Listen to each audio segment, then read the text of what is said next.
한번 만들면 오래 가는 거죠. 노래라고 하는 것이. 저 노래 부른 지 40년은 넘은 것 같습니다. 그래도 여전히 우리 마음에 있고 또 감동이 있고 하나님도 기뻐하시겠다, 그런 생각 당연히 갖는 거죠. 살아있는 노래가 아닐 수 없습니다. 우리 하나님께서 한번 만드시면 오래 가는 거 만드시는 거 아시죠? 예, 아주 가성비 높게 만드시는 거. 제도, 제상나라, 설계도, 성막 속에 담아주신 하나님의 사랑, 그리고 제사 제도, 제상 제도, 예수님 오실 때까지 1500년간 유지했던 참으로 놀라운 것입니다. 혹시 레위기 1장 읽으시면서 은혜 받으셨나요? 감동이 있으시던가요? 그냥 아무 생각 없이 읽으셨어요?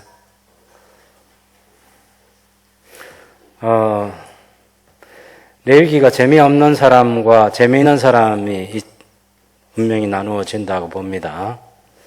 우리의 목표는 레위기가 재미있어지는 책이고, 읽을수록 와, 놀랍다. 예, 와, 놀랍다. 정말 하나님이시구나. 레위기를 읽으면서 하나님 우리를 얼마나 사랑하셨는지, 얼마나 우리를 기다리시는지, 우리와의 만남의 교제를 깊게 하고 싶어 하시는지, 하나님이 얼마나 지존하신지, 하나님이 얼마나 거룩하신지. 레위기를 읽으면서 그래서 소망이 있구나.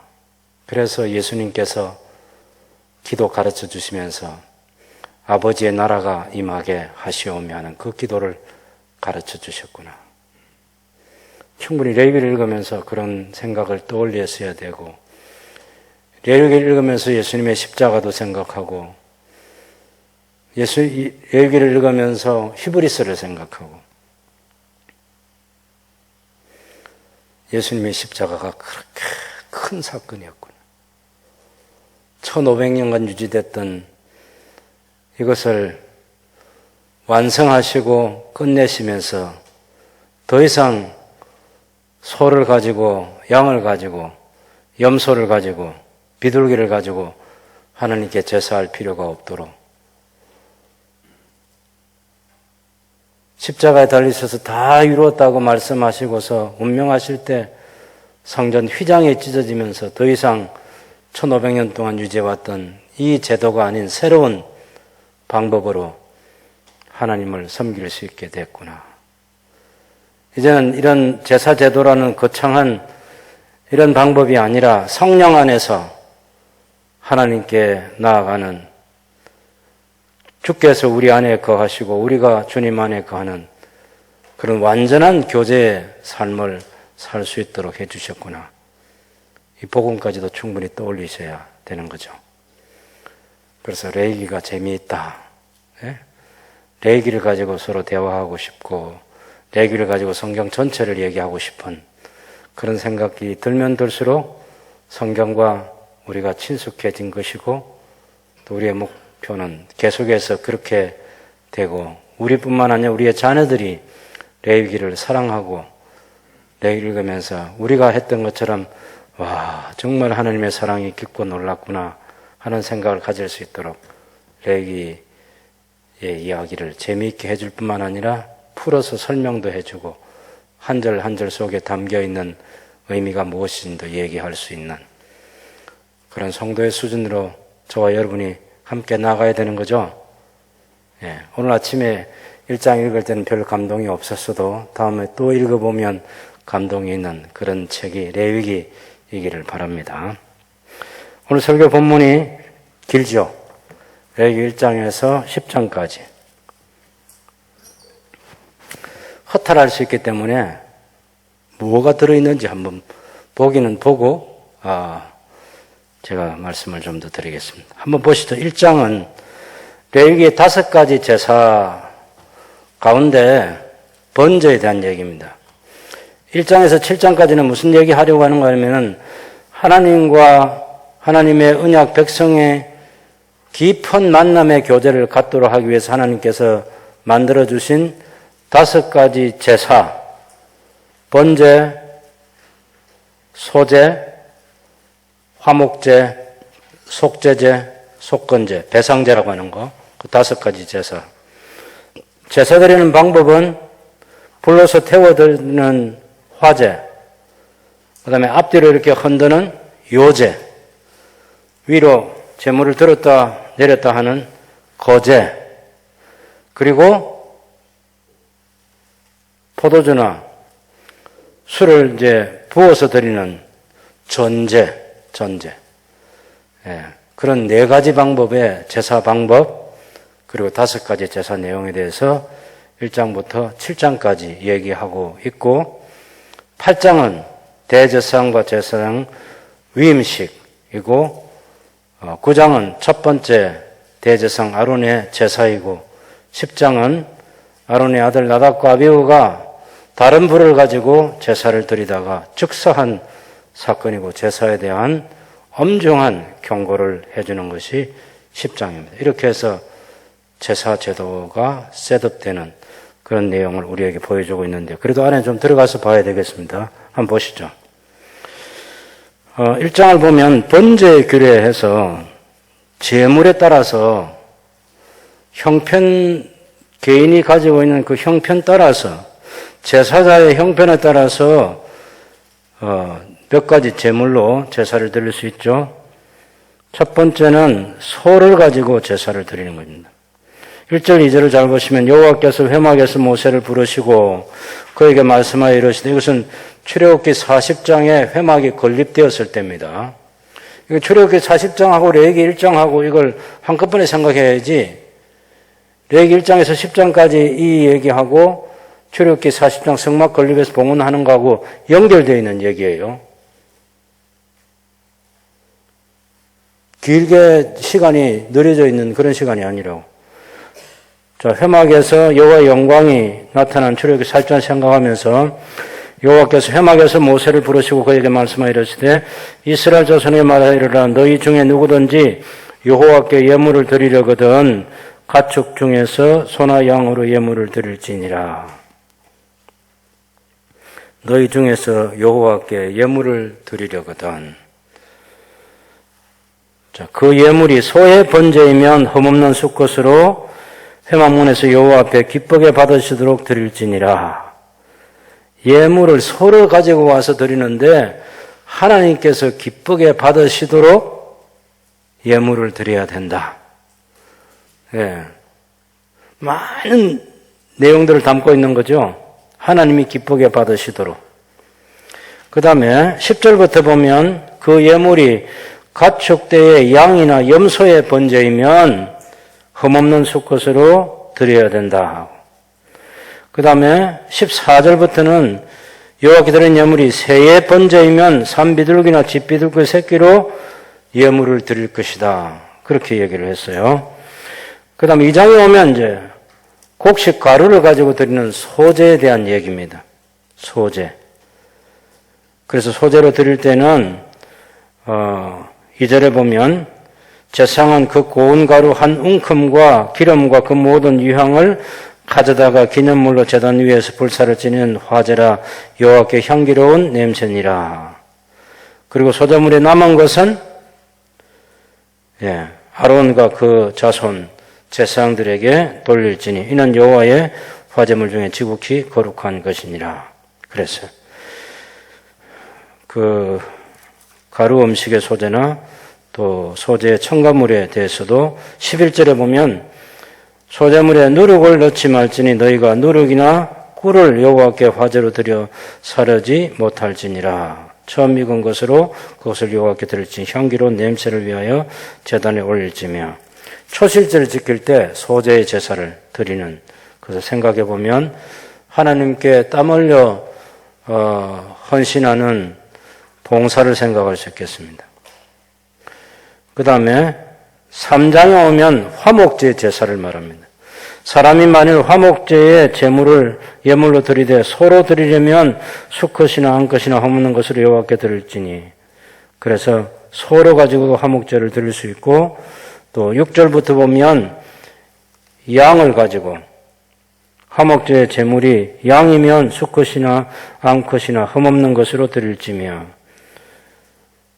그래서 양, 염소 이런 걸 가지고 이제 제사를 드리죠. 12절에 보면 만일 그 예물이 염소면 그것을 여호와 앞으로 끌어다가, 화목제 제물 가운데 번제하고 다른 것은, 번제는 새를 가지고도, 비둘기 새를 가지고도 번제 제사를 드릴 수 있는데 화목제 제사는 새는 없어요. 네. 왜 그러냐?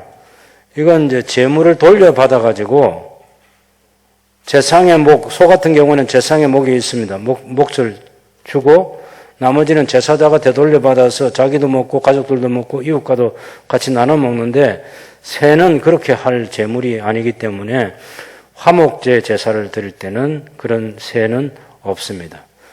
감사의 제사와 자원하는 제사와 서원의 제사 세 가지가 담긴 게 화목제인데 그런 제물은 없어요. 그건 제사의 성격 때문에 그렇습니다. 그 다음에 이제 4장에 오면 속죄 제사의 규례. 요거는 이제 드리는 사람이 제사장, 대제사장도 속죄 제사를 드려야 되고, 제사장도 범죄했을 때 속죄 제사를 드려야 돼요.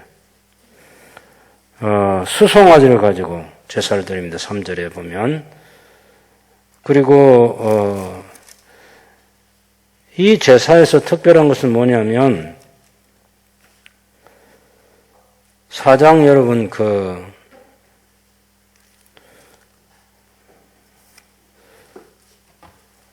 마지막 32절에 보면 어린 양을 속죄 제물로 가져오려거든 흠없는 암컷으로 끌어다가 드리라. 그런데 가난한 사람을 위한 이 속죄제 제사는 7절에 보면 만일 그의 힘이 어린 양을 바치는 데에 미치지 못하면 그가 지은 죄를 속죄하기 위하여 산비둘기 2마리나 집비둘기 새끼 2마리를 여호와께로 가져가되 하나는 속죄 제물을 삼고 하나는 번제물을 살라. 그래서 제사를 드리도록 했습니다. 비둘기 제사가 있습니다. 그 다음에 11절에 보면 비둘기도 바칠 수 없는 사람에 대해서, 만일 그의 손이 산비둘기 2마리나 집비둘기 2마리에도 미치지 못하면 그의 범죄로 말며 고운 가루 10분의 1 에바를 예물로 가져다가 속죄제물로 드리되 이는 속죄제인적 그 위에 기름을 붓지 말며 유황을 놓지 말고 그것을 제사장에로 가져갈 것이요 제사장 그것을 기념물로 한 웅큼을 가져다가 제단 위 여호와의 화제물 위에서 불사를 지니 이는 속죄제라. 그래서 가루 한 웅큼을 가지고 속죄제사를 드릴 수 있도록 했습니다. 그 다음에 5장 14절부터는 그 속건 제사에 대해서 하나님께 구별되어 있는 성물에 대해서 잘못해가지고 보상을 해야 되는 그런 제사도 있고, 또 이웃의 것을 잘못 대해가지고 제사를 드려야 될 때가 있습니다. 6장 여러분 1절 2절 보시면 2절에 누구든지 여호와께 신실하지 못하여 범죄하되 곧 이웃에 맡긴 물건이나 전당물을 속이거나 도둑질하거나 착취하고도 사실을 부인하거나 남의 이런 물건을 줍고도 사실을 부인하여 거짓 맹세하는 등 사람이 이 모든 일에 하나라도 행하여 범죄하면 그 자식까지 대해서 배상하는 속건 제사를 드려야 된다고 말합니다. 그래서 이 속건 제사는 보상제나 혹은 배상제라고 그렇게 이름을 붙이는 것이 더 적절하다고 말하기도 합니다. 그 다음에 이제 6장 8절부터 보면 또 뭘 반복하고 있어요. 여호와께서 모세에게 말씀하여 이르실 때 아론과 그의 자손에게 명령하여 이르라. 번제의 규례는 이러하니 번제물은 아침까지 제단 위에 있는 석쇠 위에 두고 번제에 대해서 제사장이 어떻게 해야 되는지에 대해서 얘기하고 있습니다. 한번 여러분 잠깐 1장에 돌아와서 거기는 1장 3절부터 보면 그 예물이 소의 번제 흠는 수컷으로 하되 회막문에서 여호와 앞에 기쁘게 받으시더니 그는 이 말은 제사자가 예물 드린 제사자가 번제물의 머리에 안수하고 5절에 그는 여호와 앞에서 그 수송아지를 잡을 것이고 그리고 아론의 제사장들은 그 피를 가져다가 회막문 앞에 드리라 그랬어요. 오늘 제사자가 중심이 된 번제는 이렇게 하고 제사장이 도와주라 그런 얘기고 다른 제사도 마찬가지입니다. 여기 이제 6장 8절 이하에서는 번제에 대한 규례를 앞에 나온 1장의 번제 규례에 보충을 하는 거예요. 보충하면서 대제사장 아론과 그의 아들들 제사장들이 어떻게 해야 하는지 번제의 제사장 중심으로 번제 규례를 보충해 주고 있습니다.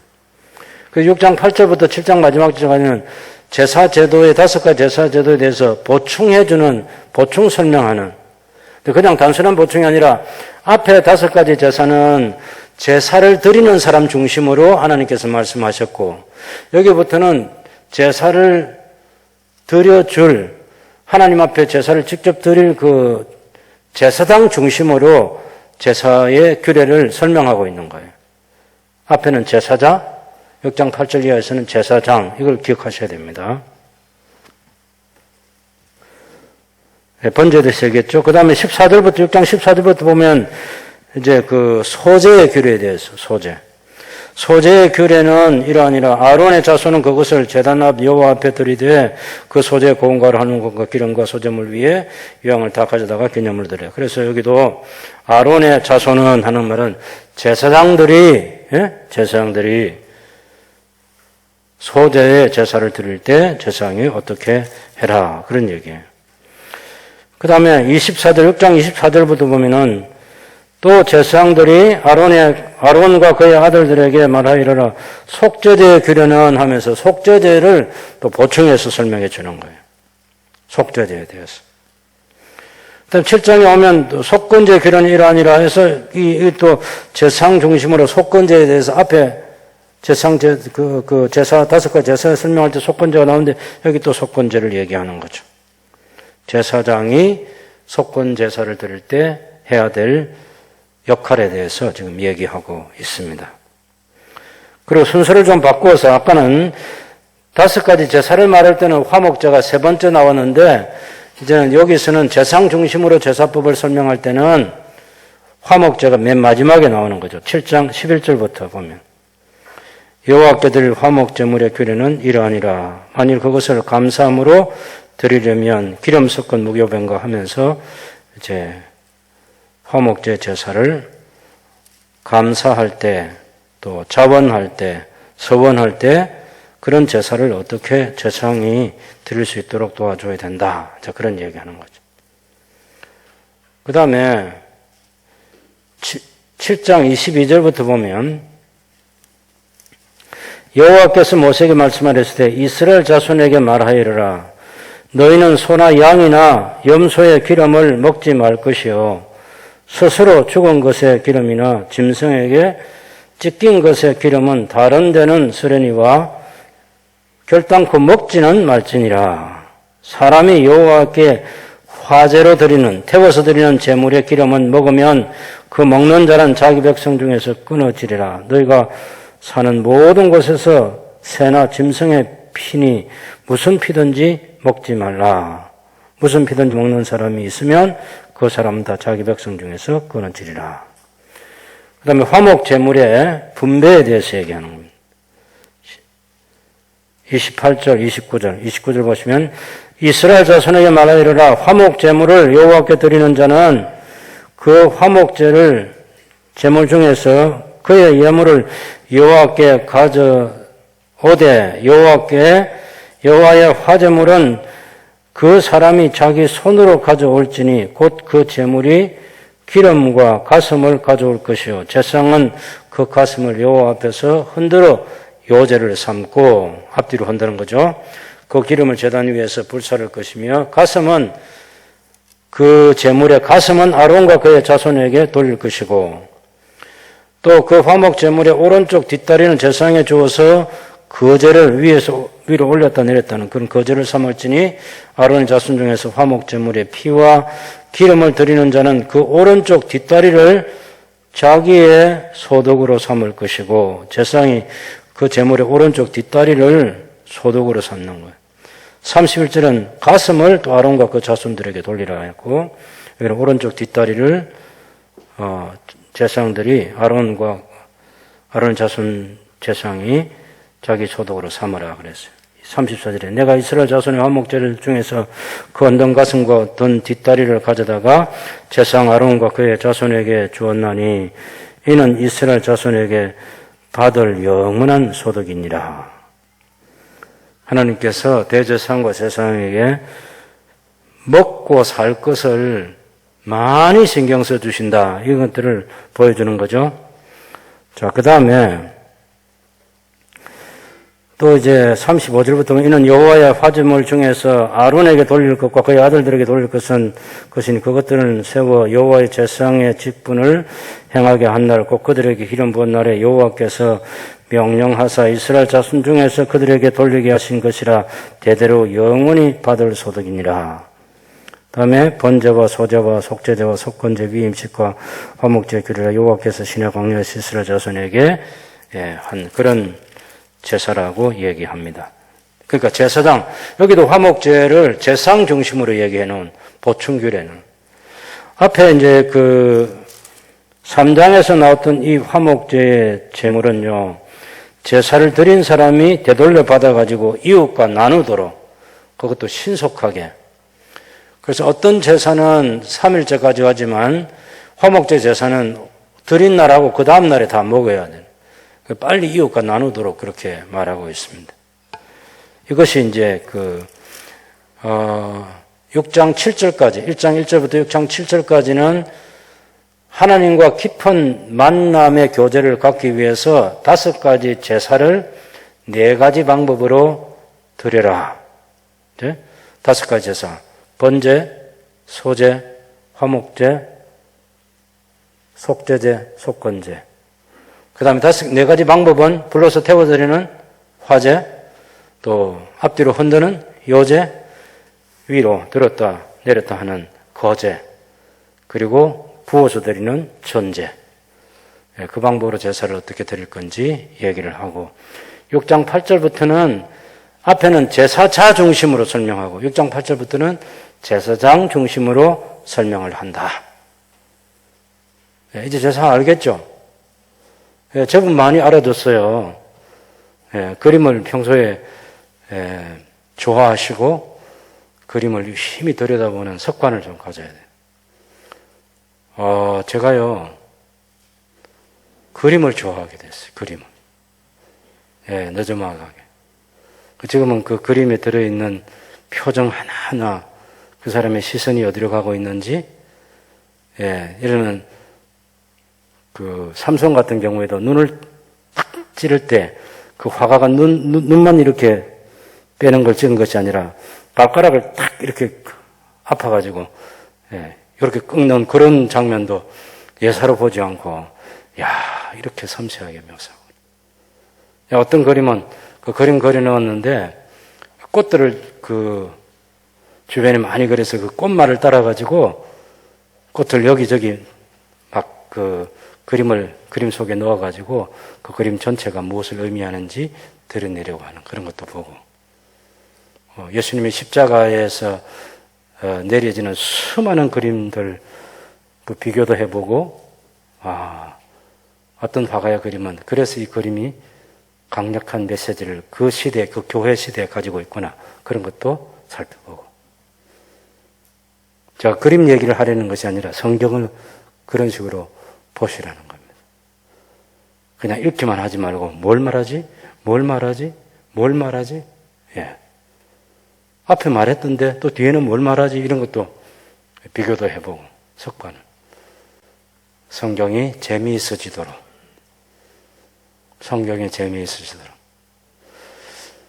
얼마만큼 재미있느냐 하면 성경 말고는 다른 게 재미가 없도록 그렇게 성경을 사랑하시면 좋겠습니다. 왜요? 하나님 말씀이니까. 생명의 말씀이니까. 우리의 영혼의 양식이니까. 성경을 사랑하시라. 그럼 5가지 이제 제사에 대해서 1장부터 7장까지 얘기를 다 했어요. 8장은 자 보시면 이제 제사상 제도입니다. 제사상 제도 하에서 이 제사를 직접 드릴 아론과 그 아들들을 위임식을 하는 거죠. 여호와께서 모세에게 말씀하여 이르시되 너는 아론과 그의 아들들과 함께 그의 의복과 관유와 속죄제와 수송아지의 순양과 2마리와 무교병 한 광주를 가지고 온 회중을 회막문에 모으라. 모세가 여호와께서 자기에게 명령하신 대로 하매 회중이 회막문에 모인지라. 모세가 회중에게 이르되 여호와께서 행하라고 명령하신 것이 이러하니라 하고 모세가 아론과 그 아들들을 데려다가 물로 그들을 씻기고 아론에게 속옷을 입히며 띠를 띄우고 겉옷을 입히며 에봇을 걸쳐 입히고 에봇에 장식 띠를 띄워서 에봇을 몸에 메고 흉패를 붙이고 흉패에 우림과 둠밈을 넣고 그의 머리에 관을 씌우고 그 관 위 전면에 금패를 붙이니 곧 거룩한 관이라. 여호와께서 모세에게 명령하신 것과 같았더라. 모세가 관유를 가져다가 성막과 그 안에 있는 모든 것에 발라 거룩하게 하고 제단에 7번 뿌리고 그 제단과 그 모든 기구와 물두멍과 그 받침에 발라 거룩하게 하고 그 관유를 아론의 머리에 붓고 그에게 발라 거룩하게 하고 모세가 또 아론의 아들들을 데려다가 그들에게 속옷을 입히고 띠를 띄우며 관을 씌웠으니 여호와께서 모세에게 명령하신 것과 같았더라. 그것은 위임식을 위한 속죄 제사를 드리는 거죠. 모세가 또 속죄제의 수송아지를 끌어다가 아론과 그의 아들들이 그 속죄제의 수송아지 머리에 안수하고 죄를 다 이제 그 수송아지에게 전가시키는 거죠. 그러고서 죄 용서받고 대제사장으로 세워지고 그럽니다. 18절부터는 번제의 순양을 처음에는 속죄제, 두 번째는 번제의 순양. 그 다음에 22절부터는 화목제의 제사를 드리는 거죠. 위임식을 하면서. 그 제사 기간이 언제냐? 30절 보면 7일 동안 합니다. 모세가 관유와 제단 위에 피를 가져다가 아론과 그의 옷과 그의 아들들과 그의 아들들의 옷에 뿌려서 아론과 그의 옷과 그의 아들들과 그의 아들들의 옷을 거룩하게 하고 모세가 아론과 그의 아들들에게 이르되 내게 이미 명령하기를 아론과 그의 아들들은 먹으라 하셨은저 너희는 회막문에서 그 고기를 삶아 위임식 광주리 앞에 안에 떡과 아울러 그곳에서 먹고 고기와 떡에 나머지는 불사를 찌며 위임식은 이래 동안 행하나니 위임식이 끝나는 날까지 이래 동안은 회막문에 나가지 말라. 오늘 행한 것은 여호와께서 너희를 위하여 속죄하게 하시려고 명령하신 것이니 너희는 7주야를 회막문에 머물면서 여호와께서 지키라고 하신 것을 지키라. 그리하면 사망을 면하리라. 내가 이같이 명령을 받았느니라. 아론과 그의 아들들이 여호와께서 모세를 통하여 명령하신 모든 일을 준행하니라.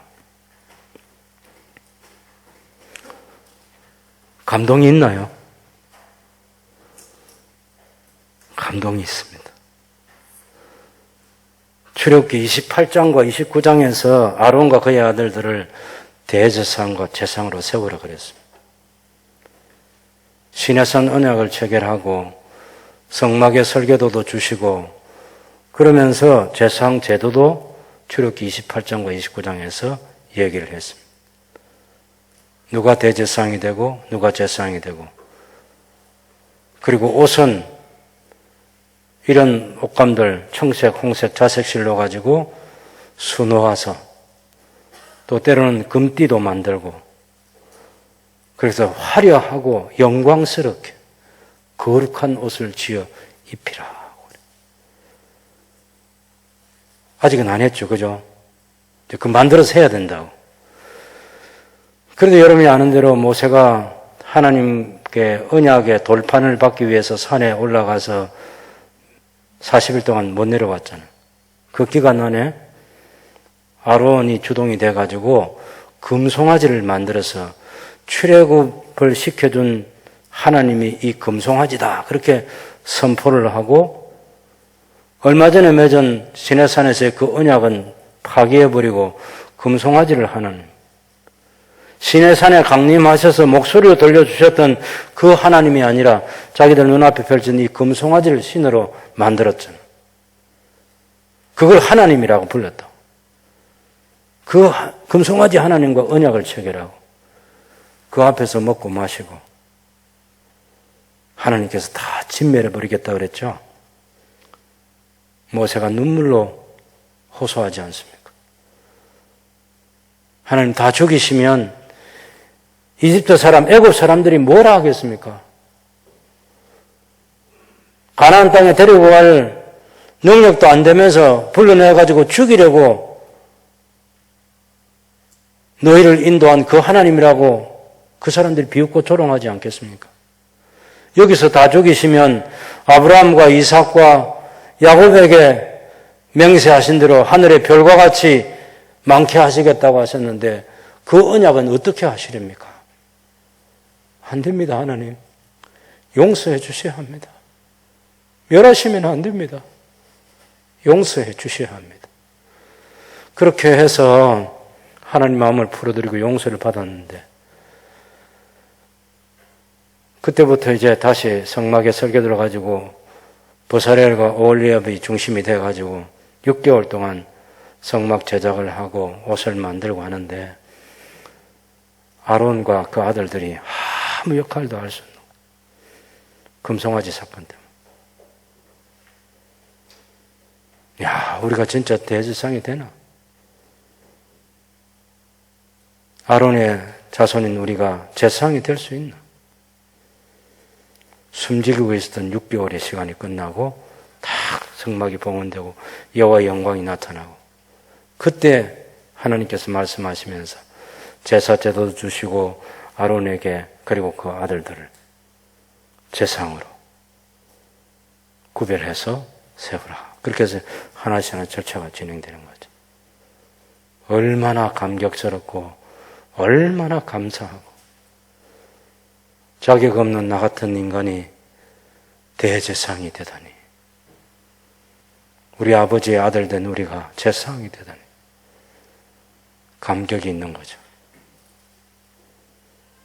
목사가 될 때, 장로가 될 때, 집사와 권사가 될 때 당연히 하나님께 감사하고 감격이 있는 시간이어야 하는 거죠.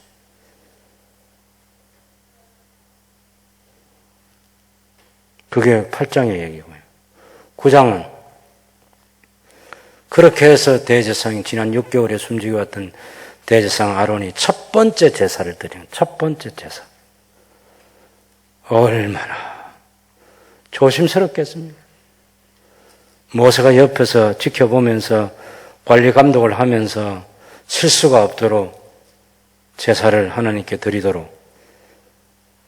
여러분 9절에 보면 8째 날에 이래 동안 성막을 건립하고 이래 동안 지금 제사장 위임식을 하는 거죠. 그리고 나서 8째 되는 날에 모세가 아론과 그의 아들들과 이스라엘 장로들을 불러다가 아론에게 이르되 속죄제를 위하여 흠없는 송아지를 가져오라.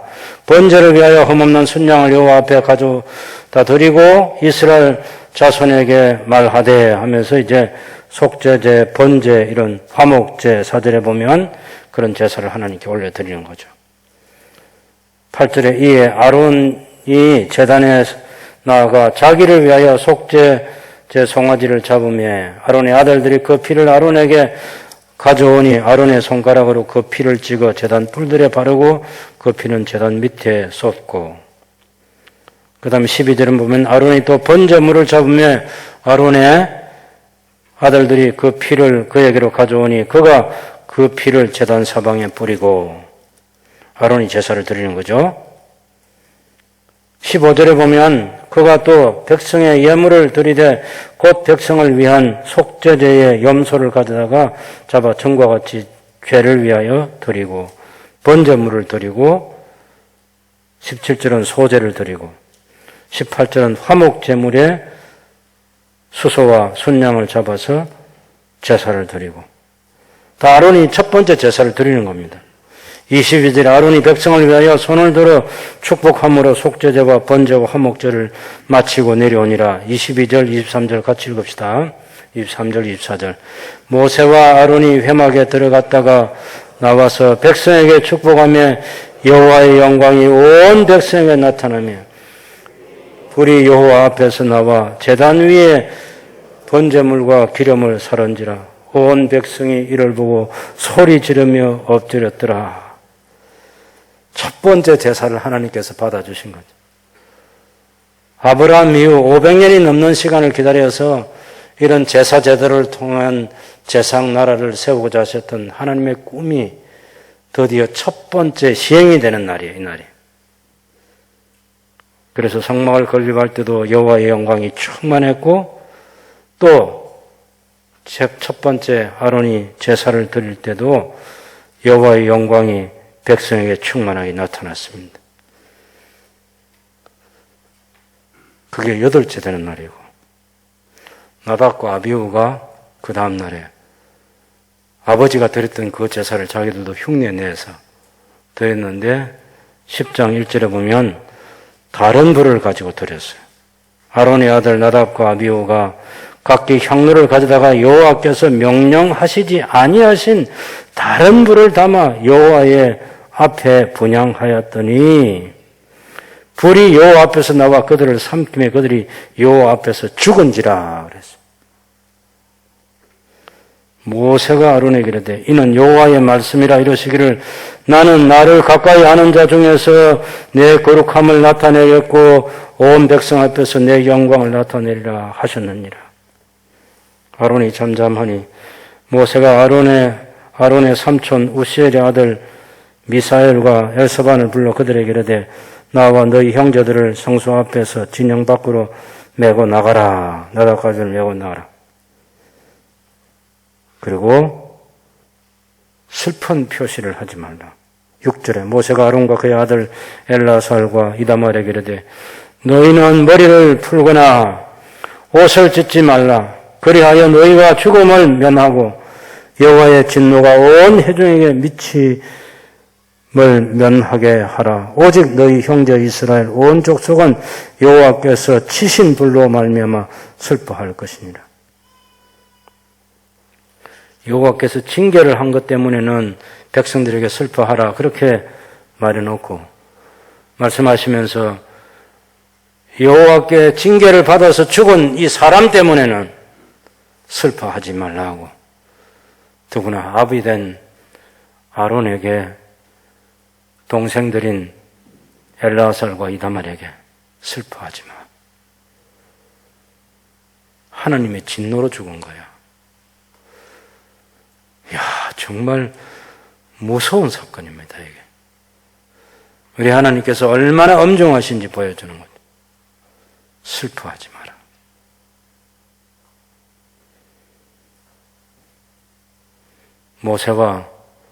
모세는 나답과 아비후에게는 작은 아버지잖아. 모세도 그 가족들도 슬퍼하면 안 돼. 그런 날들이 첫 번째 성막 건립하고 제상 위임식하고 열 이틀 동안 계속해서 지금 각 지파의 대표들이 어마어마한 예물을 가져와 제사를 드린 그런 중에 이 무시무시한 사건이 하나 생긴 거죠. 이유가 정확하게 뭔지는 모르지만 10장 9절에 보면 너와 네 아론에게 하나님께서 말씀합니다. 여호와께서 아론에게 말씀하여 이르시되 너와 네 자손들이 회막에 들어갈 때는 포도주나 독주를 마시지 말라.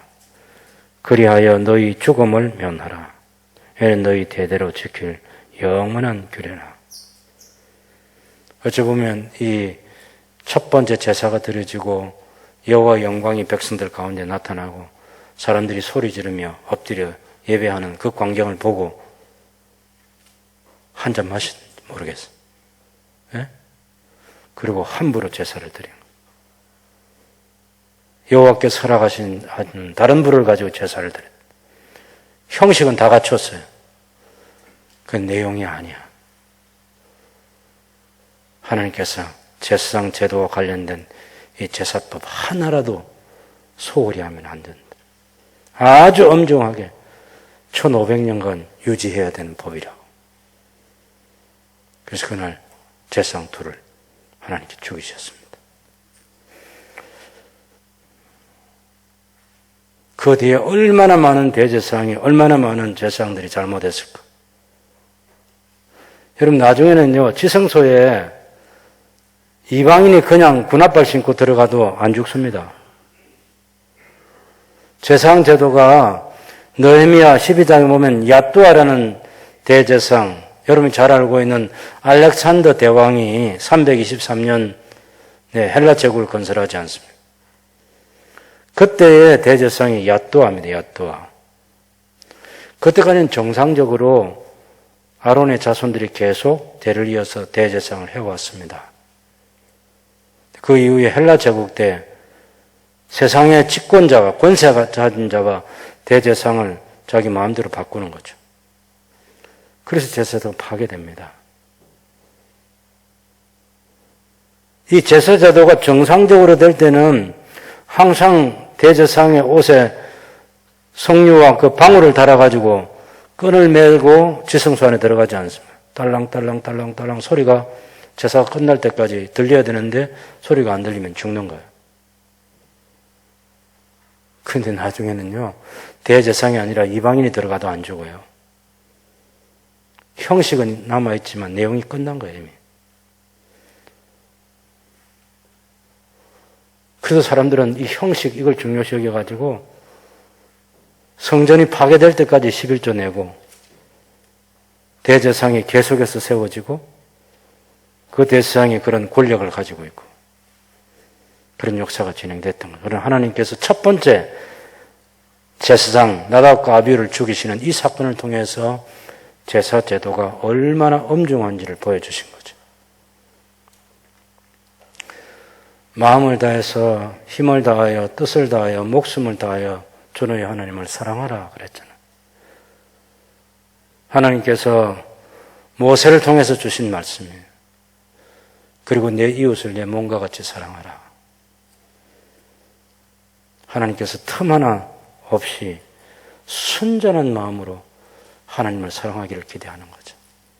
제사 제도 속에 제사를 드릴 때 대제사장과 제사장이 백성들이 제물을 가져오고 제사자로 참여하고 그럴 때 하나님께서 기쁘게 받으시도록, 여러분 소를 가지고 온 사람이 교만한 마음으로 가지고 오거나 소를 가지고 왔다고 해서 제사를 그 물로 씻고 가죽을 벗겨내고 고기 각을 뜨고 뼈를 발려내고 하는 이런 과정에서 조금이라도 하나님께 전심을 다해서 그 제물을 마련하지 않으면 하나님께서 기쁘게 받으실 수 없는 제물이 되고 제사가 되는 거죠. 마음을 다하여 힘을 다하여.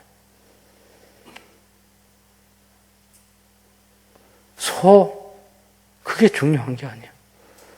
소를 낼 수 없으면, 드릴 수 없으면 양 괜찮아. 염소도 괜찮아. 그것이 없다고? 그럼 비둘기. 집에서 다 비둘기 고기 먹잖아. 그거라도 괜찮아. 그러면서 제사를 기대하시는 하나님이신 거죠. 그런데 다른 제사, 소, 양, 염소는 제사자가 직접 준비합니다. 그런데 새를 가지고 왔을 때는 그 제사 제도에서 가장 숙련된 기술자인 제사장이 그 제사자에게 제물인 비둘기를 받아서 머리를 비틀고 완전히 찢지 말고 반을 쪼개고 할 때 말이죠. 조심스럽게 그 제물을 다루어서 하나님이 받으시기에 기쁜 제사가 되게 해라. 실수가 있으면 안 되니까. 제사자가 혹 소나 양이나 염소를 잡을 때는 제물을 다듬으면서 준비하면서 실수가 있어도 괜찮아요. 큰 것이니까. 그러나 새는 안 돼. 그 가난한 자가 가지고 온 그 새, 제사장 네가 직접 준비해야 된다. 실수가 없도록. 그래서 부자든지 가난한 사람이든지 하나님과의 깊은 만남의 교제가 있게 하자. 그 얘기예요.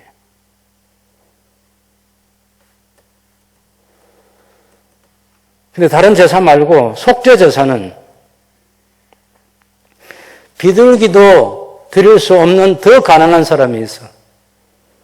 그 가난한 사람은 자기가 집에서 먹는 곡식 한 움큼, 곡식 가루 한 움큼, 다른 사람의 제사를 드려지는 그 제물의 한 움큼을 제사장이 드려줘도 그것도 속죄의 제사가 된다고 아무리 이 세상에서 가난한 사람이라도 목숨이 붙어 있는 사람은 누구든지 속죄의 제사를 드릴 수 있고 죄는 용서받아야 된다고. 그래서 죄를 용서하고 싶은 하나님의 마음이 무엇인지를 보여주신 그 사랑이 이 제사제도에 담겨 있는 거죠. 그래서 하나님의 사랑이 이렇게 크고 놀랍구나. 하나님의 사랑이 이렇게 깊구나. 하나님께서 우리를 얼마나 용서해 주고 싶어 하시는지, 모든 죄인들을 용서해 주고 싶어 하시는 하나님 마음. 이 마음 가지고 예수님께서 십자가에 달리신 거 아니겠습니까? 부자들만은 아니고 권세 잡은 자만을 위해서가 아니라 이 세상에 높고 낮은 모든 사람, 부하고 가난한 모든 사람, 누구든지 예외 없이 십자가에 달리신 예수님을 바라보는 사람들은 다 죄 용서받고 구원 얻는 하나님의 백성이 되도록, 그리고 1500년 동안 유지해왔던 이 제사제도를 충분히 이제 알게 됐으니까 그 의미가 뭔지, 번제가 뭔지, 소제가 뭔지, 화목제 제사가 뭔지, 속죄제 제사가 뭔지, 대상제인 속건제 제사가 뭔지, 그것을 1500년 동안 설명하신 거죠. 보여주신 거잖아요.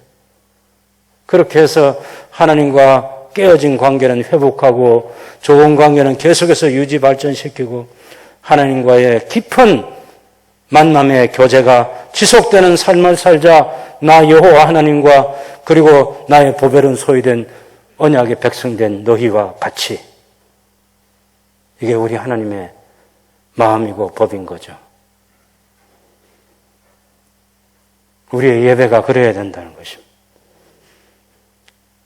예배 시간이 하나님께서 받으시는 예배가 되고, 그러기 위해서는 대제사장 아론이 준비해야 되고, 제사장들이 준비하고, 제사가 준비하고 했던 것처럼 목사가 준비하고, 장로님들이 준비하고, 성도님들이 다 준비해서 하나님께 예배 올려드리는 거죠. 우리의 기도 한마디가 하나님께서 버리시지 않는 그런 기도가 되고, 우리의 찬송 한 소절 부름이 그 부름 속에 하나님께서 기뻐하시고, 그래 너의 진심이 담겨있는 찬미의 제사이구나. 내가 황소를 드림보다 그 찬송을 더 기뻐한다고. 찬미의 제사를. 여러분, 예배는 하나님과 보배로운 언약의 백성과의 가장 소중한 만남입니다. 이 예배가 예배되도록 하기 위해서 우리 모두가 잘 준비해서 잘 살아서 생활 속에 또 한 주간 동안 승리한 삶을 가지고 와서, 때로는 깨어진 삶이라도 괜찮습니다.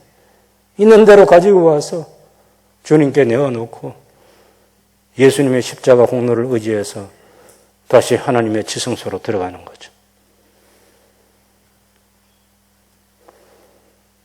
그래서 우리가 언젠가부터 지성소를 들어가게 된 하나님께서 베푸신 복이 얼마나 크고 놀라운지 감격하게 된 것입니다. 하나님 받으시는 예배자, 우리의 인생 남은 날들, 하나님께서 허락해 주신 이 날들, 하나님의 기쁨이 되기 위해서 살아가는 복된 하나님의 사람들이 되시기를 바랍니다.